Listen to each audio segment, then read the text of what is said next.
May Mendoza update. Nag-enjoy si May. Nagbakasyon sa South Korea kasama ang kanyang buong family. At di lang yan, nanood pa nga ng concert ng Coldplay. Ayan, ang favorite yan ni May. Sa kanya lalo na yung kulay dilaw, ayan, yellow. And they were all yellow. Ayan, pati yung kanta ng Coldplay. Ayan sila, kung ganyan sila nag-enjoy.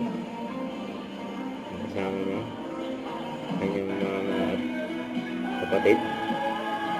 Yung pinanood nila Coldplay.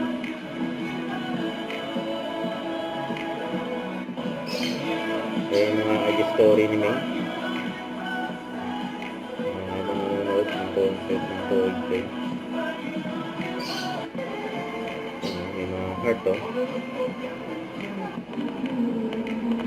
May fireworks display po. Lupit.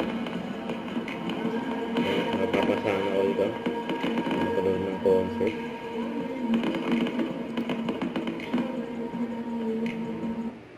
Don't forget to subscribe and click the notification bell for more updates. This is Victory Reaction Like. Stay tuned for more videos. See ya.